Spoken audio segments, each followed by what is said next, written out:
Listo, buenas noches para todos. Para los que no me conocen, yo soy Juan Pablo Bastidas Mora, coordinador general del Semillero, y esta noche les presentamos la reunión sobre anestesia intravenosa total, o TIVA, por sus siglas en inglés, a cargo de Verónica Párez Tobón, interna mayor de nuestra facultad y también miembro activo del Semillero. Adelante, Verónica.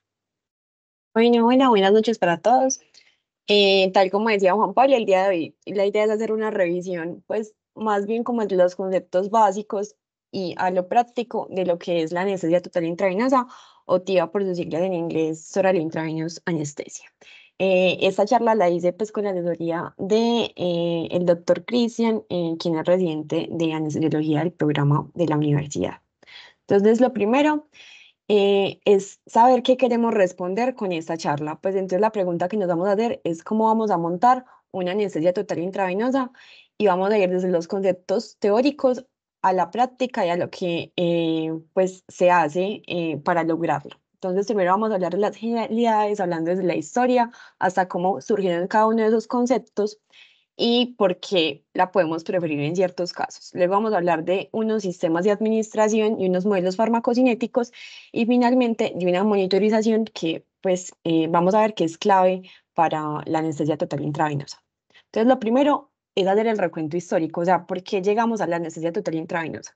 Entonces nos podríamos reventar hasta 1628 porque surge algo clave para la anestesia total intravenosa y es la circulación sanguínea. William Harvey hace más de 400 años descubrió que el corazón se conectaba con el resto del cuerpo a través de los vasos sanguíneos y que la sangre salía del corazón y volvía al corazón por un circuito cerrado. Luego empezaron a desarrollarse pues como fármacos que tenían propiedades hipnóticas y sedantes pues como son los opioides y la primera vez que se hizo pues como una pseudoanalgesia fue en 1656 en un perro que para hacerle un procedimiento quirúrgico pues le dieron opio y lograron así dormir al perro y que lograra pues estar durante el procedimiento. Luego ocurre algo importante y es en 1853 cuando se desarrollan las agujas hipodérmicas. Antes de esta fecha no había pues, ningún elemento o herramienta para administrar vía intravenosa los medicamentos. Y Alexander Wood hace pues como un hito importante cuando crea la aguja hipodérmica.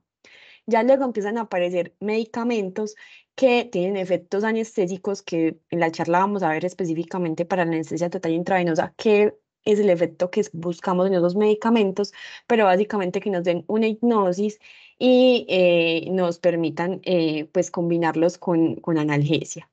En 1921 aparece el primer barbitúrico, pues el tiopental, y vamos a ver que se empieza pues a utilizar, pero tiene muchos efectos adversos en los pacientes, entonces se deja de utilizar solo y aparece la anestesia balanceada en 1926, que es la combinación de los halogenados con los fármacos intravenosos, logrando pues un buen efecto y luego se perfecciona pues como ese tiopental. Luego empiezan a aparecer otros fármacos como el etomidato, el propaminib, que fue el primer anestésico que no era barbitúrico y otra cosa que marca, pues, o que hace la diferencia en el desarrollo de la anestesia total intravenosa es el propofol.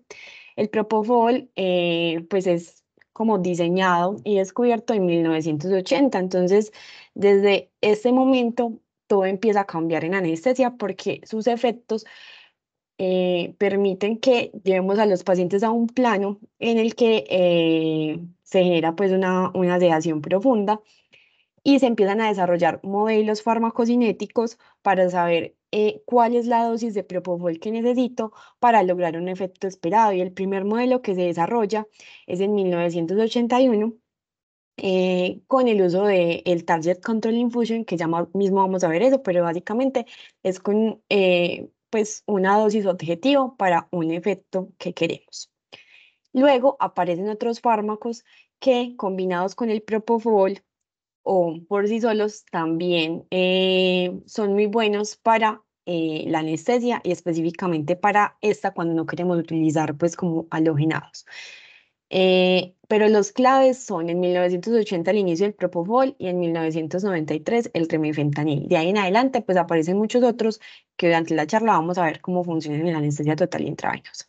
Entonces eso es como para que nos situemos en la historia, porque es importante saber dónde empezamos y dónde estamos ahora. Y ahora, ¿qué quiere decir? Pues, o cuál es el principio de la anestesia total intravenosa. Entonces, es una combinación de varios anestésicos que solamente se da por esa vía intravenosa, tanto para la inducción como para el mantenimiento. Y puede ser dado por bolos o mediante las bombas de infusión, que ya son ampliamente conocidas, y esto es totalmente evitando el uso de anestésicos inhalatorios. ¿Y por qué vamos a elegir TIVA? Teniendo en cuenta pues que puede ser un poquito más costosa, por encima, por ejemplo, de una anestesia balanceada. Entonces, eso va a depender de las condiciones propias del paciente y de acuerdo con el procedimiento. Entonces, las condiciones propias del paciente, digamos que la anestesia total intravenosa tiene pues un beneficio, y es que hace pues como una inducción y un mantenimiento más confiable y titulable.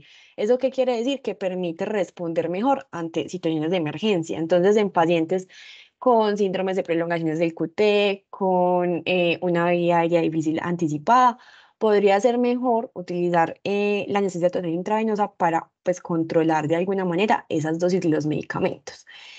También en casos como la historia de náuseas posoperatorias. ¿Por qué? Específicamente por el uso del propofol, que es como el medicamento, el gran pues modelo de la anestesia total intravenosa, y tiene un efecto antiemético importante, entonces por eso se puede preferir por encima de la balanceada.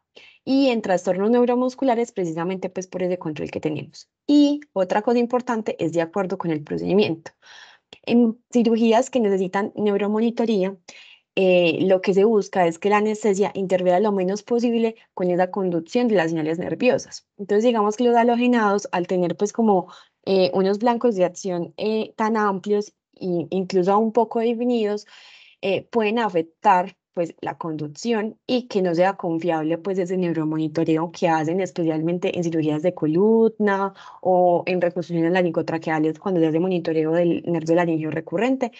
Entonces, por eso también pues es una indicación clara para preferirla. Y otras cosas importantes que, por ejemplo, en el caso pues, de los médicos generales, cuando se hace sedación fuera del quirófano, o pues los anestesiólogos que dan sedación para procedimientos como las endoscopias o algo así, que también a veces son fuera de quirófano, permite pues un mejor control y puede ser más seguro para el paciente. Y también pues va a depender como del criterio médico, independiente de si no cumple con una de estas indicaciones. Entonces, ¿cuáles son las ventajas? Ya se las he dicho. El inicio más predecible, que digamos es estable en el tiempo, ya vamos a ver por qué es estable. Y otra cosa muy importante que no había mencionado es que la anestesia total intravenosa permite que el paciente tenga una recuperación rápida y que tenga menos complicaciones. Entonces, pueden ser dados de alta después del procedimiento mucho más rápido en la recuperación posoperatoria. ¿Cuáles son las desventajas? Que va a haber una variación interpaciente de esa relación de la farmacocinética y la farmacodinamia. Y aún faltan pues como más formas de monitoreo para saber los niveles sanguíneos reales. Pues todo lo hacemos con base en modelos farmacocinéticos, pero pues no es una estimación exacta.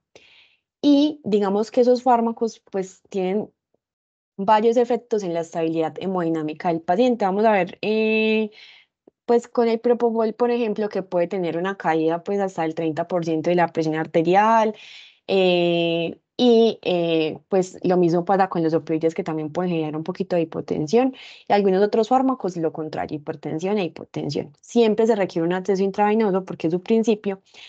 Y al final de la charla les voy a hablar un poquito de qué es esto de conciencia accidental, que se ha reportado mucho más frecuente en los pacientes que se elige llevar pues contigo. Ya teniendo en cuenta como la definición y por qué la deberíamos elegir, vamos a ver pues entonces cómo logramos hacer una TIO. Y para eso debemos saber los conceptos básicos. Entonces empecemos con los conceptos pues farmacológicos para la administración de un fármaco. Entonces esto ha ido evolucionando. Antes la administración de los fármacos solamente se daba a través de la farmacéutica.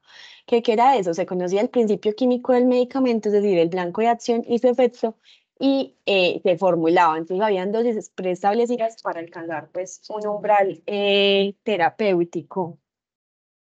Luego empezaron a pues, descubrirse la farmacocinética y la farmacodinamia. Entonces, ¿qué es la farmacocinética? Son los cambios que el medicamento sufre en el cuerpo. Entonces, tiene que contemplar todos los procesos de absorción, distribución, metabolismo y eliminación para precisamente que esa concentración pues, que le demos al paciente se permanezca constante y sí logre pues como el efecto que queremos. Luego tenemos la farmacodinamia, que son esos efectos del medicamento en el cuerpo y que es pues como lo que estamos buscando y en el caso de la anestesia total intravenosa debemos monitorizar con algunas cosas como el índice bioespectral que vamos a ver más adelante, pero es como para saber en qué profundidad está mi paciente.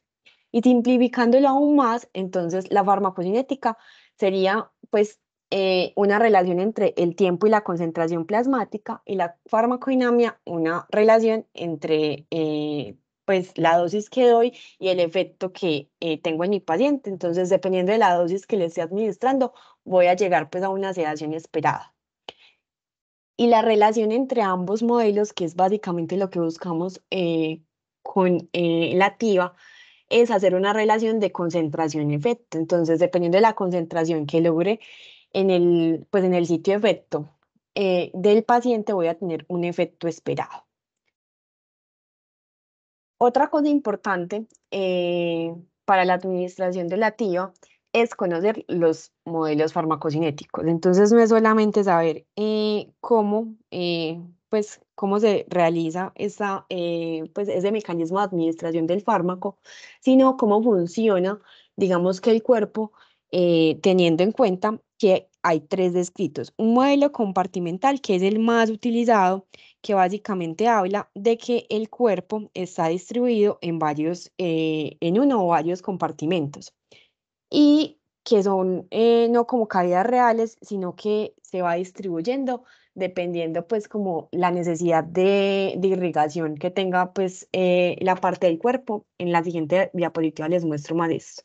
Un modelo fisiológico que es básicamente que el medicamento se administra, se absorbe y se elimina y que requiere un montón de parámetros que pueden ser desconocidos para que sea posible. Y un modelo híbrido que trata como de combinar esos compartimentos que no son, pues, que no son necesariamente reales y esos principios fisiológicos para que la administración del fármaco se dé.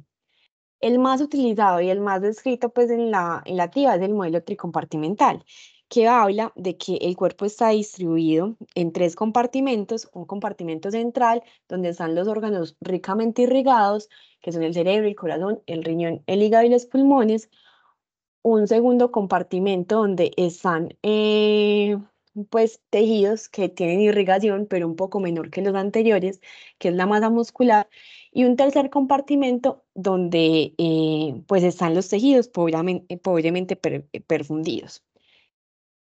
¿Y qué nos dice eso? Que en el compartimento central inicialmente pues entra como el fármaco o recibe pues como la gran parte y que de ahí se empieza a distribuir, primero en una distribución rápida a ese periférico y luego una distribución un poquito más lenta al B3 que es el otro periférico. Entonces acá vemos lo que les explico de la distribución. Entonces inicialmente cuando damos el fármaco, entonces se dice que llega a pues, al compartimento central y del compartimento central hay una fase de redistribución rápida, que es esta que vemos acá en en la gráfica, donde pasa de B1 a B2 en poco tiempo y luego se empieza a distribuir de una manera más lenta hacia B3. Y como hay un equilibrio entre lo que se administra y se elimina, luego de que hay pues como esa distribución en los tres compartimentos, empieza la fase de eliminación, que es que ya se devuelve nuevamente hacia el compartimento central lo que queda.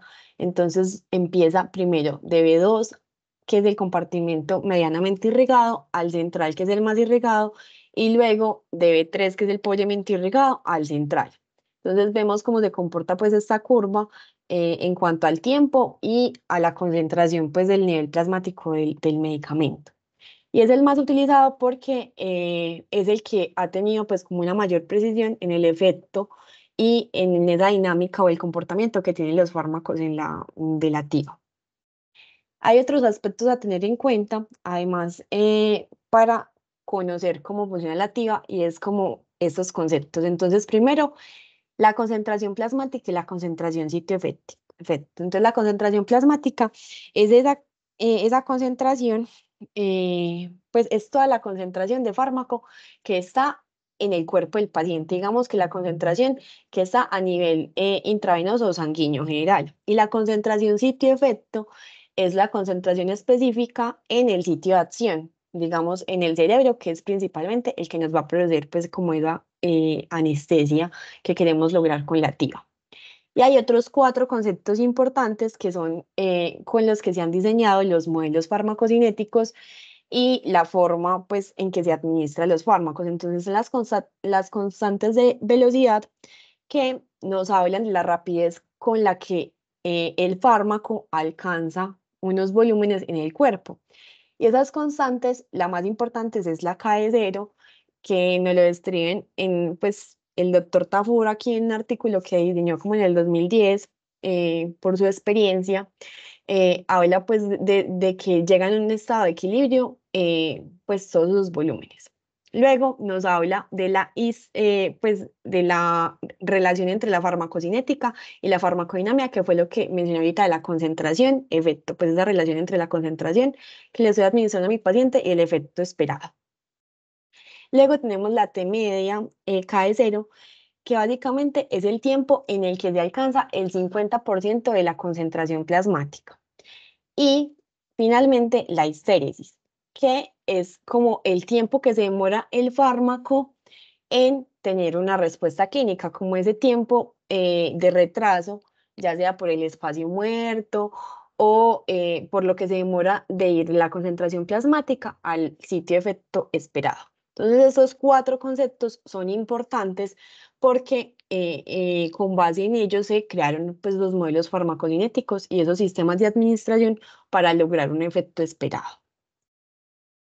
Y tenemos otra cosa importante y es la vida media sensible al contexto, que básicamente es el tiempo ya no para que llegue a una concentración específica, sino para que el fármaco disminuya en un 50% su concentración. Entonces veamos que hay medicamentos que, como el diazepam, el fentanil, que tienen pues, una infusión, o sea, una infusión corta de poquitas horas, se puede demorar mucho en minutos para disminuir la concentración, mientras que si vemos el propofol y el remifentanil, que son como los fármacos ideales para la TIVA, vemos que son muy estables en el tiempo, incluso con una infusión de muchas horas. O sea, ellos, independiente de si yo lo administro 8 horas, por ejemplo, el remifentanil, vean que el tiempo para que él disminuya en un 50% después de que suspendimos pues la infusión es estable,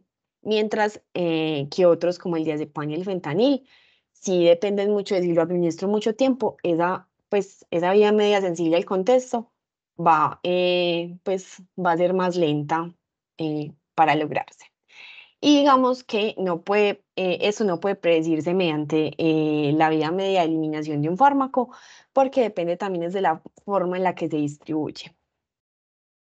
Y otra cosa importante es que en la activa es muy importante las interacciones que hay entre medicamentos, porque eso nos ayuda a tener el efecto esperado.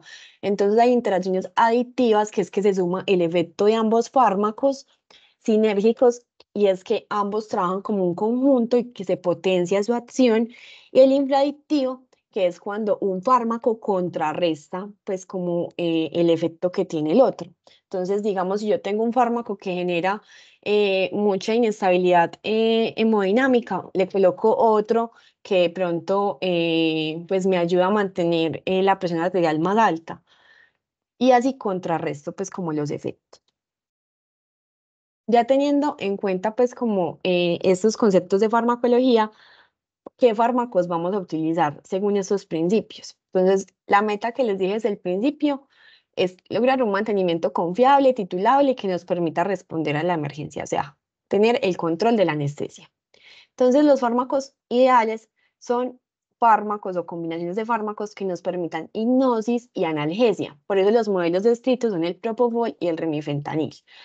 El propofol, no solamente pues por sus propiedades sedantes, sino porque también produce una buena apnesia en el paciente, tiene otros efectos que nos gustan como el efecto antiemético y el remifentanil, por eso que les mostré ahorita de la vía media sensible al un contexto, que es un medicamento muy estable y que permite la analgesia. Y lo más importante de estos medicamentos es que son predecibles y que tienen un inicio de acción rápido y que también una vez yo los finalice, rápidamente pues como disminuye su concentración pues efecto.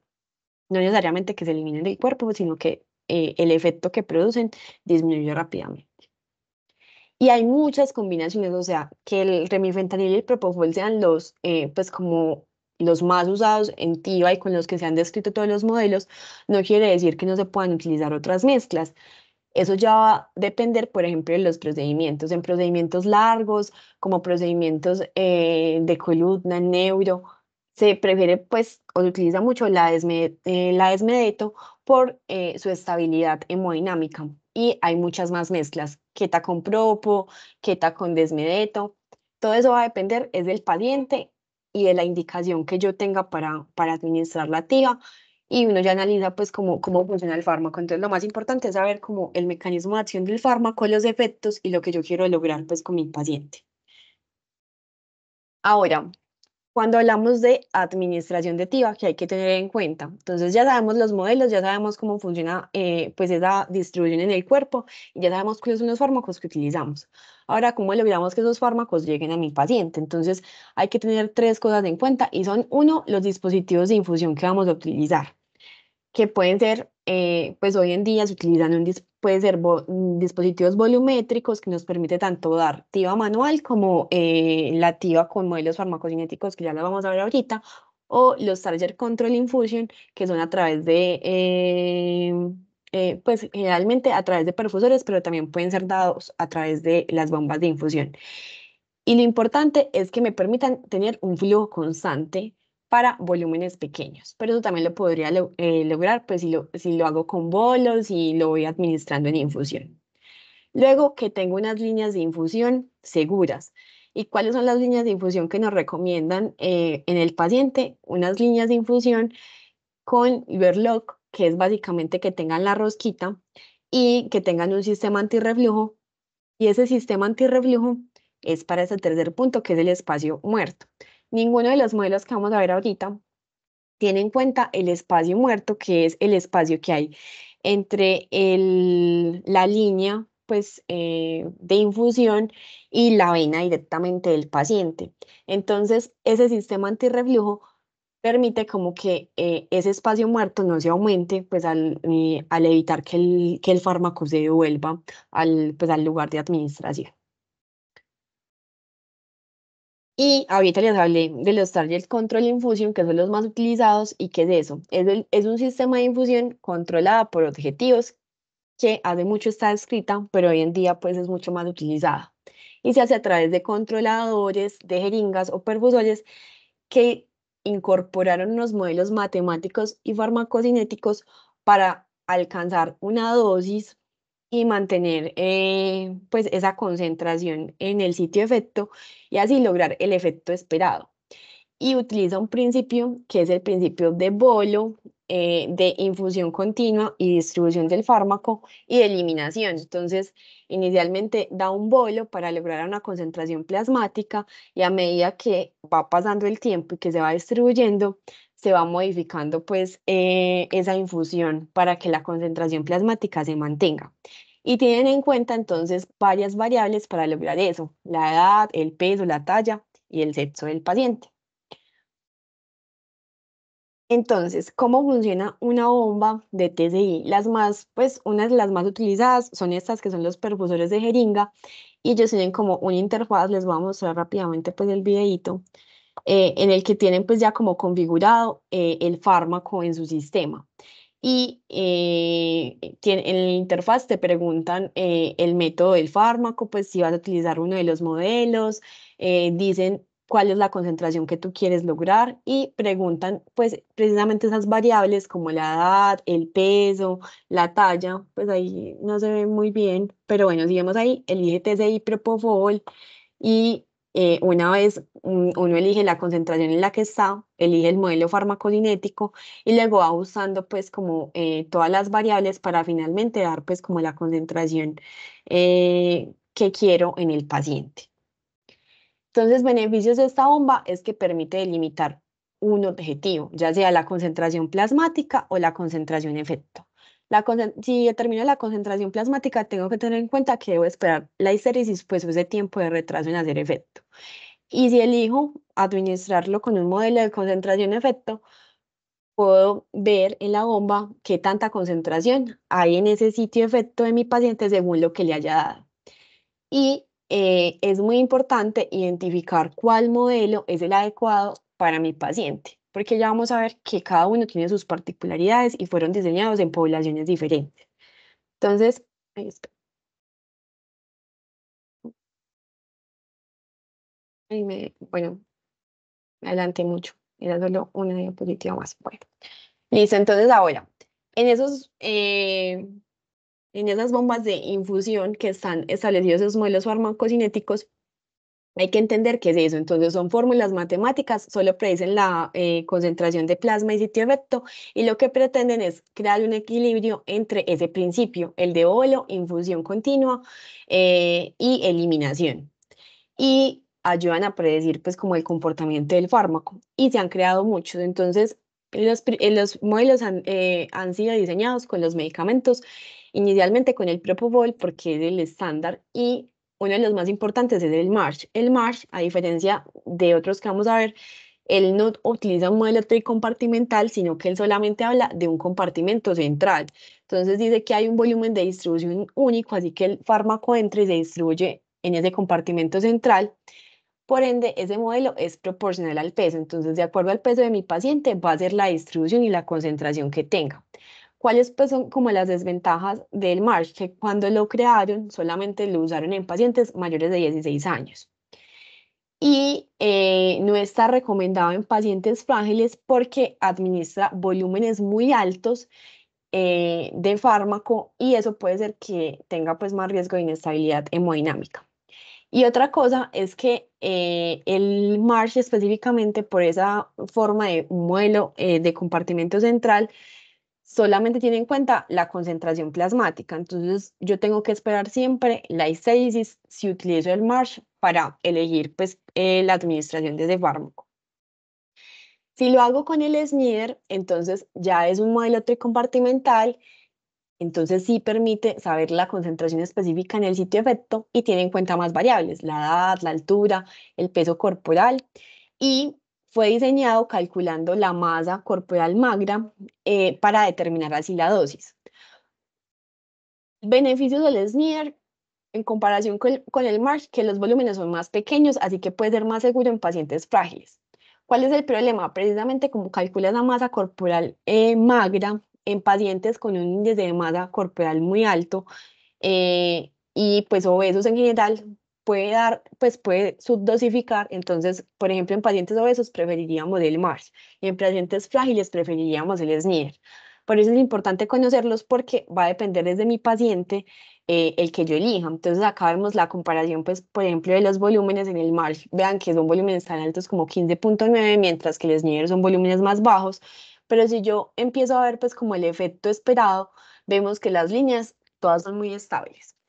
Así que eso va a depender, es de mi paciente y de la preferencia, pues, y también como de lo que esté pues, en los profesores de TCI.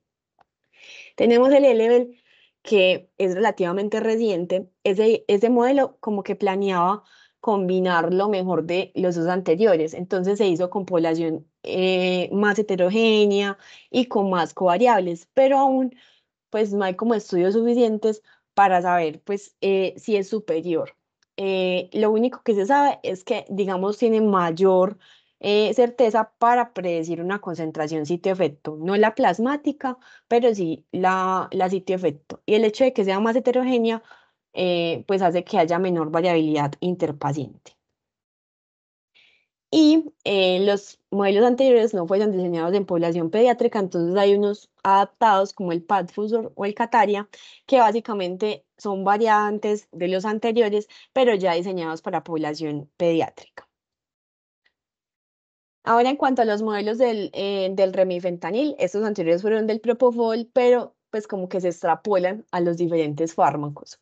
Y en el caso del remifentanil también tiene modelos específicos, pero teniendo en cuenta pues como las características del remifentanil. Uno, que no se acumula en insuficiencia hepática o renal, entonces no requiere ajuste.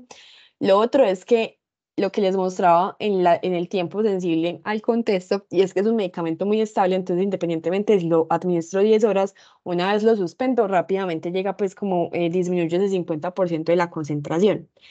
Y el remifentanil se puede administrar utilizando diferentes modelos o una mezcla entre ellos. Entonces hay como tres grandes descritos, que son el Minto, el Level, que es similar al que vimos ahorita pues de Propofol, y el KIN. Y cualquiera de esos modelos me permite pues lograr una concentración plasmática objetivo que en el caso del remifentanil se sabe que de 2 a 8 nanogramos mililitros son necesarios para la inducción, y se puede, pues para procedimientos que requieran gran estimulación, sería necesario hasta 15 nanogramos mililitro, pero eso va a depender de mi paciente y va a depender del procedimiento, pues como la dosis esperada, pero puedo utilizar cualquiera de ellos. ¿Qué debemos de tener en cuenta con estos modelos farmacocinéticos? Que hay poblaciones especiales en las que debemos hacer un cambio. Entonces, en la población pediátrica, el agua corporal total aumenta. Entonces, eso hace que el volumen de distribución, ya sea tricompartimental o monocompartimental, también aumente. Y por ende, las dosis en población pediátrica pueden ser mucho más altas y requieren pues mayores bolos. En población obesa, utilizar un modelo como el MARS o hacerlo con el peso ajustado. Y en adultos mayores, como disminuye la masa magra, las dosis deben de ser más bajas y se prefieren modelos con volúmenes más pequeños para evitar pues como la inestabilidad. Y hasta el día de hoy no existe ningún modelo que sea pues como, ay, este es el modelo perfecto para todos los pacientes. No, eso va a depender de preferencias y de las características del paciente. Y esos modelos pues están incorporados a las bombas de TCI, entonces solamente llenar las covariables y con eso sería suficiente. Y tenemos una manera de hacer la TIVA manual.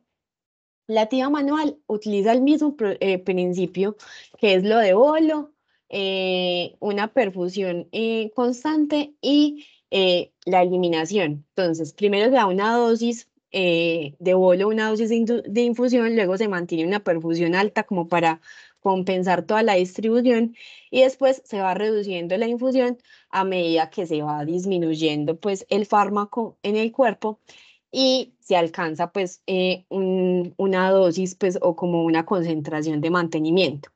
Entonces, en 1988, Roberts hizo pues como este esquema en donde utilizó una dosis de inducción de 1 miligramo kilogramo, y luego hizo una variación en los primeros 10 minutos, una dosis de 10 miligramos kilogramo hora, que es más o menos pues una infusión de 70 mililitros hora. En los siguientes 10 minutos ya empezó a disminuir la dosis de infusión a 8 miligramos, luego a 6 miligramos kilogramo, y así logró una concentración plasmática de 3,67 microgramos mililitro. Entonces, si nosotros no tuviéramos una bomba de TCI, también podríamos administrar TIVA utilizando pues un esquema de TIVA manual, como es el esquema de RORS, que también es seguro y que vean que utiliza los mismos tres principios. Eso en cuanto a la forma de administrar y a los modelos farmacocinéticos. Ahora vamos a ir a la práctica. Entonces, ¿qué hay que tener en cuenta en la monitorización de esos pacientes y al momento de elegirlo?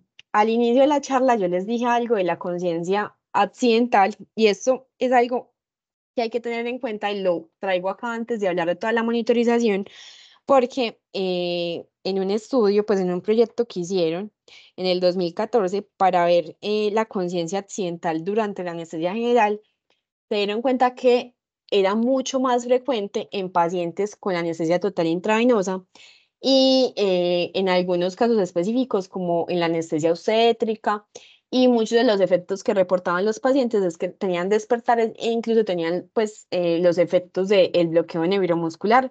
Y esto es importante tenerlo en cuenta porque con esto es que han surgido pues el hecho de que ya hoy en día la monitorización o la neuromonitorización es la piedra angular relativa. Y esto es porque yo voy a guiar la dosis o la concentración plasmática objetivo o en sitio efecto de acuerdo a esta monitorización, al estado de sedación que esté mi paciente. Entonces, ¿qué es el neuromonitoreo? El neuromonitoreo básicamente es la herramienta que tenemos para monitorizar la profundidad anestésica. Y hay muchos modelos, el BIS, el narcotren, la entropía, los monitores cerebrales, pero todos utilizan pues como una variación de las ondas del entre electroencefalograma y dependiendo pues como de su actividad, sabemos que en qué plano está mi paciente. Entonces, siempre se recomienda pues realizar esa monitorización cuando llevamos a mi paciente en TIVA, porque así, sigamos en el BIS, que es el más utilizado, que es el índice biespectral, que procesa pues como las ondas del electroencefalograma, nosotros sabemos que hay como un rango, debido a muchos estudios, en los que el paciente se disminuye esa posibilidad de esa conciencia accidental o ese recuerdo intraoperatorio, que es entre 40 y 60. Entonces, constantemente uno puede estar viendo el monitor y saber si es necesario aumentar la concentración, o sea, darle un boli o darle un bolo a mi paciente, o si por el contrario la puedo disminuir porque ya estoy en el rango esperado. Entonces, esto es lo clave en el momento de hacer la anestesia total intravenosa, no solamente conocer esos modelos, sino irlo monitorizando para saber la dosis. Eso va a ser dependiente del procedimiento, va a ser interpaciente, unos necesitan una dosis más alta que otros y digamos que estas tecnologías permiten que hayan pues efectos adversos graves por una profundidad anestésica, como una sobredosificación de la profundidad anestésica y que disminuyamos ese rango o que por el contrario mi paciente esté en un plano muy superficial y se despierte fácilmente con algún estímulo. Y ahora, como para ir concluyendo, entonces, ¿cuáles son los conocimientos mínimos que necesitamos para realizar una TIVA? Conocer el fármaco, pues cuáles son los principios básicos, los conceptos que les dije ahorita de la concentración plasmática y el sitio efecto, saber cuáles son los factores determinantes para que llegue a una concentración y cómo debo ajustarla según mi paciente. Entonces, si es un paciente obeso, ¿qué modelo utilizar? Si necesito dosis más altas o más bajitas, saber los efectos adversos del medicamento y, muy importante, esa monitorización adecuada para saber qué tan profundo está mi paciente. Y en 2019 salió una guía, pues, como para la práctica segura en anestesia, pues, específicamente en la TIVA, y recomiendan que sea dada por anestesiólogos que tengan entrenamiento, que se utilicen sistemas de TCI, no porque sean superiores a la TIVA manual, sino por facilidad y disponibilidad, pero sabemos que cualquiera de las dos puede ser utilizada, tanto la manual como la de por TCI, que elijan, pues que se elija la concentración objetivo de acuerdo a mi paciente, que utilicemos los Lurlock o los sistemas antirreflujo y que se programe el perfusor, que fue el que vimos ahorita, después de posicionarla en la jeringa o de tener ahí pues como el fármaco controlado.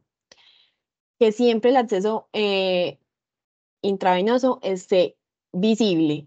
No tiene que ser lo más central, pues en una vaina periférica esté bien, pero que esté visible y cerca pues como a la manipulación. Que se debe conocer pues esos sistemas de neuromonitorización, el BIS, la entropía, para hacer un adecuado seguimiento de mi paciente. Y algo que no hemos mencionado, y es que la necesidad total intravenosa en los pacientes que deba dar bloqueo neuromuscular, también se haga un monitoreo, pues ya sea con un TOF, un Train of Four o algo para saber pues si necesita reversión o no. Y que se utilicen los mismos estándares para dar TIVA fuera del quirófano como los que se utilizan en el quirófano, o sea, no hacer diferencia.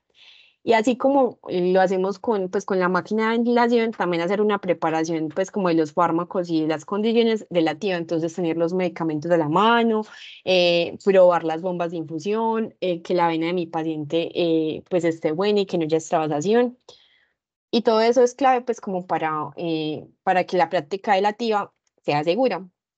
Entonces, ahora no sé si hay dudas o preguntas y ya le doy pues un espacio a Cristian para que puntualice lo que sea necesario.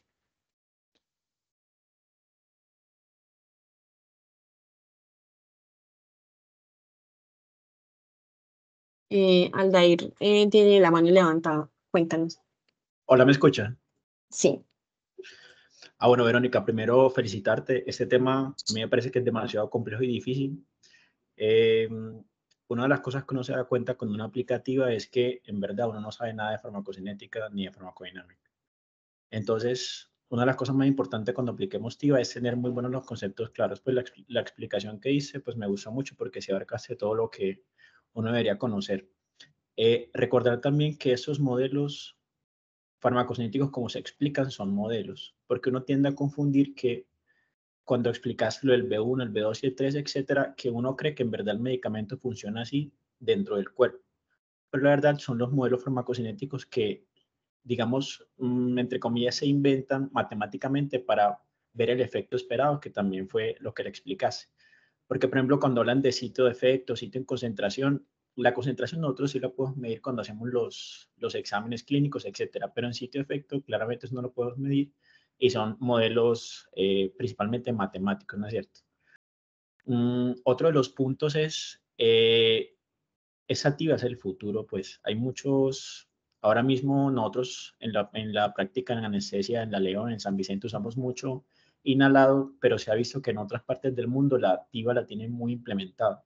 Y la verdad uno piensa que la activa es algo muy difícil, pero que a la postre no es que sea difícil, sino más bien que nos falta más de práctica, más de conocimiento, pues más de aplicación para que esto se vuelva algo tan común como halogenados, ¿no es cierto? Y más porque no sé si alcanzaste a hablar de pues de las otras cosas como control acerca de la activa y es de la parte oncológica que a futuro se cree que va a tener como un mejor pronóstico en cirugías oncológicas. Eso ahora está muy debatido en los estudios, pero puede que vayamos para allá, entonces puede que la TIVA en un futuro sea mucho más común. Y por último, para terminar, sí es muy importante lo dice el neuromonitoreo. Nosotros no podemos hacer TIVA sin un neuromonitoreo, porque como dijiste en el NAP, yo lo he visto en el NAP 4, pero aparece también que en el NAP 5 los despertares intraoperatorios son más comunes que los halogenados, porque cuando tú aplicas un halogenado, tú estás usando un Entidal de Seborane o de Desflurane o cualquier halogenado que estés haciendo, y tú sabes cuál es la concentración mínima en el alveolo que tiene ese paciente, y según los estudios que se han hecho con la MAC, ya sabes que el paciente con esa MAC hacia arriba, el recuerdo intraoperatorio va a ser muy, muy mínimo. Tú cuando usas TIVA, tú no tienes ni idea de lo que está pasando en el cerebro del paciente porque no tienes una MAC, no tienes nada, solamente el neuromonitoreo. Y por eso, pues yo sé que eso no es pues como punto de la charla, pero el neuromonitoreo siempre tiene que ir con la activa y pues hay cosillas del neuromonitoreo con medicamentos que pueden afectarlo, etcétera, etcétera, pero no creo que venga al Sí, caso. como la ketamina y eso. Exactamente, exacto. Entonces, digamos, tú hablas acerca del propofol y el remifentanil, que son los que más se usan, la ketamina también y el dexmeto también, y tienen sus propios, eso se llaman índices de densidad espectral, perdón, de matriz espectral. Pero cuando uno combina medicamentos, por ejemplo, que le quiero poner ketamina porque el paciente tiene dolor, ahí te tiras el neuromonitoreo porque esa matriz de densidad espectral se va a dañar y ya tú no vas a saber cómo está el BIS del paciente o el PCI en caso de que esté usando Setline, ¿no es cierto? Entonces, tener muy en cuenta eso. Y lo último, pues ya para terminar, y es súper importante, las venas del paciente que sean visibles, porque se han visto casos que se rompe una llave de 3 vías, se descanaliza el paciente, el propofol está en el piso y el paciente se despierta y se despierta en la mitad de la cirugía. Entonces, cuando vayamos a hacer la TIVA, siempre tener, yo diría que como cuando uno revisa cómo está la presión, cómo están los signos vitales, cómo está el electro, también revisar cómo están las venas cada cierto tiempo, porque ha pasado. Y Liz Verónica, muchas felicitaciones. Dale, gracias.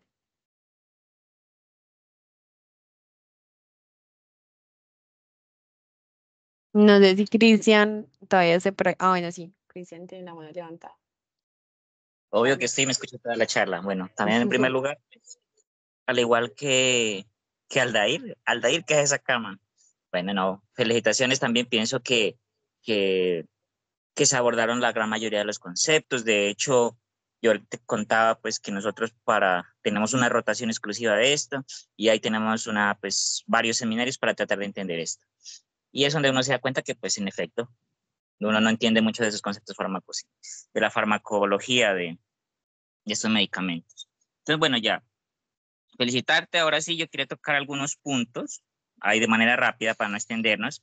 Y uno es en qué tiene evidencia activa. Muchas veces uno ve que la activa la administra es por preferencias o por ciertos modelos quirúrgicos o porque hay contraindicaciones para la anestesia inhalatoria. ¿Sí? Por ejemplo, es claro, si un paciente tiene antecedentes de hipertermia maligna, no le vas a administrar halogenado bajo ninguna circunstancia. De hecho, hay protocolos diseñados para esos pacientes en los que dejan la máquina barriendo cualquier partícula de halogenado durante 24 horas, quitan todo eso, bueno, etc. Pero eso no es el punto. Entonces, la activa tiene evidencia de superioridad sobre la técnica balanceada. La balanceada es cuando utilizamos tanto un halogenado como una infusión de medicamento intravenoso, como por ejemplo, lo más clásico que tenemos es un halogenado tipo sevoflurano y un opioide fuerte tipo remifentanil. ¿Listo? Porque estos hacen sinergismo, bueno, etc. Pero la evidencia, digamos, bueno, es superior activa a la anestesia balanceada, básicamente en 2 puntos. Uno, en contaminación, ¿sí? O sea, deja menos huella de carbono que la anestesia balanceada. Eso está confirmado completamente. Y lo otro que tiene evidencia es en las náuseas y vómito postoperatorio en reducción, siempre y cuando sea la activa con propofol. ¿Listo? Por lo que tú ya mencionaste y todo eso. Entonces, si queremos hablar de evidencia fuerte, o sea, dice, no, esto está recomendado para esto y esto y esto.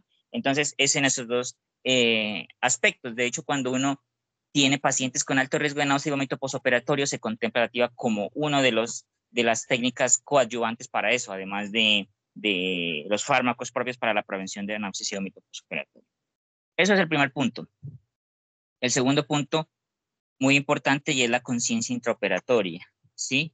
Eso, si alguno tiene en algún momento la oportunidad, yo sé que aquí hay de varios niveles de educación, de formación, pero si alguien en algún momento tiene la oportunidad de leerse el NAP5, hay una carta no, sino como una experiencia manifestada en las primeras páginas de un paciente. Si usted lee eso, usted se queda aterrado, es una cosa horrible, que usted recuerde algo dentro de la cirugía, que usted está paralizado, que usted está escuchando todo lo que dicen y quiere ayuda y nadie lo puede ayudar. Entonces, por esa razón, es que incluso tiene aspectos aspectos legales, sobre todo en otros países, pues en los países desarrollados, que usted ve que la gente es muy exigente. Y eso pues es una experiencia muy mala. Entonces, ¿por qué esta técnica se ha asociado a recordar intraoperatorio? De hecho, es una de las razones por las cuales existe un mapa muy bonito que no lo tengo por aquí a la mano, pero dicen, bueno, lugares del mundo donde se utilizan, donde están aprobados los equipos de TCI, las bombas de difusión TCI, y usted ve que Estados Unidos aparece en rojo, es decir, allá la FDA no ha aprobado esto. Y uno de las razones es por este recordar intraoperatorio. Entonces, la técnica con anestesia total intravenosa tiene ese factor de riesgo siempre y cuando usted no utilice neuromonitoreo. Y de hecho, pues, quiero aclararles algo, y es que TIVA no es igual a TCI. Son cosas diferentes, ¿sí? Y la TCI no es necesaria para dar TIVA, que ahora sí le facilita muchas cosas y tiene algunas ventajas, sí, pero no es sinónimo. Básicamente, total intravenosa es que usted toda su anestesia la basa en medicamentos intravenosos. Pero, a diferencia de los halogenados, Aldair ya lo mencionó claramente, usted no tiene cómo monitorizar las concentraciones en el sitio de efecto. Usted los halogenados tiene de forma indirecta el Tyndall.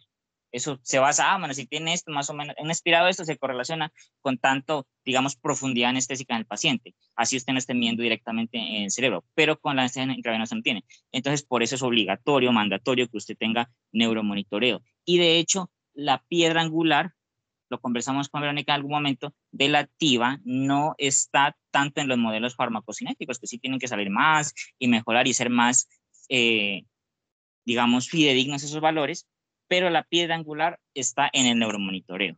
Si así usted puede titular su anestesia, y usted muchas veces, los que han dado esta técnica se dan cuenta que le recomiendan, bueno, usted debe mantener esta concentración en sitio efecto, pero cuando usted va a ver, el BIS está muy alto o está muy bajo para ese paciente. Entonces ahí es la cosa, usted titula su anestesia respecto a los valores de BIS, más que basándose o buscando una concentración en sitio efecto específica. De hecho, por ejemplo, hay algo característico, y es que uno le dice, no, es que la TIVA es más estable, y realmente no es que sea así, sino que gran parte, por ejemplo, usted cuando induce a un paciente para dar una anestesia de cualquier tipo, lo que hace es mandarle un bolo muy grande de propofol, y eso claramente va a tener un efecto esperado, que va a ser la hipotensión y todo eso a los 4 minutos más o menos, en los primeros minutos. Mientras que la TIVA, según los modelos que usted utilice, va a hacer esa administración de ese vuelo de una forma más, digamos, controlada, y eso le hace que usted la hipotensión sea menos frecuente, pero de igual manera hay casos en que la hay. Entonces, incluso con los modelos farmacocinéticos hay mucha variabilidad. Entonces, y algo, no sé si, yo sé que hay varias preguntas y que algunos no preguntan, pero la verdad es que la TIVA es una rama bastante compleja para entender, sobre todo desde la farmacología.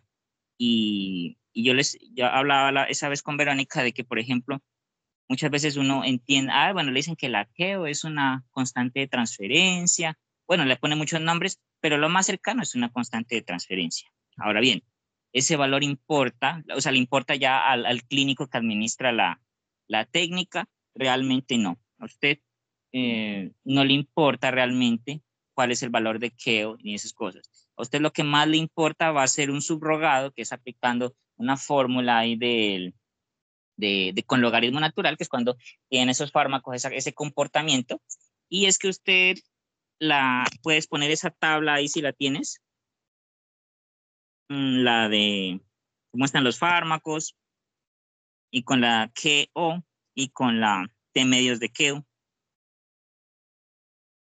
Esa tabla. De esa tabla, lo más importante es la columna de la derecha, ¿sí? T medios de KO en minutos, ¿sí? Porque eso es lo que usted puede, digamos, ver de forma práctica. Entonces le dice, por ejemplo, el fentanil. Básicamente, para ponerle un nombre más entendible y más familiar, T medios de KO hace referencia al efecto pico, ¿sí? Cuando usted tiene el mayor, el efecto más pronunciado de la dosis que usted está administrando. Entonces, mire que para fentanil es 6.9 minutos. Usted puede decir entonces, si bien el efecto del fentanil es temprano, en los primeros 1 o 2 minutos usted empieza a tener efecto, el efecto pico de esa dosis que usted administró va a ser a los 6.9 minutos. Del remifentanil, miren que es mucho más corto, de 1.4. Y del propofol, el efecto pico es a los 2.77 minutos. A ese minuto usted ya ve que el paciente está inducido claramente, porque la hipnosis se produce en los primeros segundos, pero más o menos usted ve que después ya empieza a ver los efectos como de la hipotensión, etc. Entonces, de esa tabla, ¿qué es lo más importante? La columna de la derecha. ¿Listo? ¿Qué más podemos decir acá? Hay algo, yo creo que eso por mi parte nada más. La verdad, pues muchas gracias. Me pareció muy bien enfocada tu charla, Verónica. Ya te lo había dicho. Sé qué más. ¿Alguien tiene alguna pregunta Gracias. que se pueda responder? Si no, Igual pues yo la sé buscamos. que, pues yo sé que igual es un tema complejo, pues, o sea, yo soy interna y de hecho que yo le contaba a Cristian, pues que ya he tenido la posibilidad de rotar en la anestesia, pero de pronto, pues para algunos de los que están en semestres más bajos o no han visto anestesia todavía, puede ser como difícil entenderla, pero en la parte práctica, en verdad, pues uno ve que es muy fácil, como lo aplican, pues, o sea, como se hace, uno ve que es muy fácil. Ya es lo que decían Aldair y Cristian, que uno no alcanza a entender, pues como del todo bien la farmacocinética y la farmacodinamia. Cuando uno lee el tema, uno se da cuenta que tiene un montón de vacíos, pues que incluso hablaba con Cristian el otro día, pues con varios conceptos básicos que uno no alcanza a entender, pues de primera. Ya es como leyendo y revisando varias cosas que pues uno ya se empieza a hacer una idea y a cuestionarse pues de en verdad cómo funciona.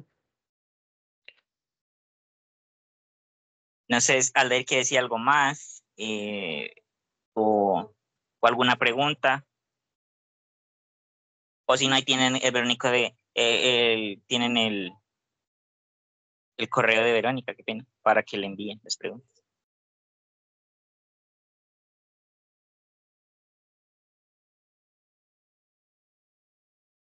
No, pues yo creo que no. Pues quedó muy claro todo. Bueno, Listo, muchas gracias. bueno, chao, que estén muy bien. Bueno, muchachos, muchas gracias a todos. Que tengan una feliz noche.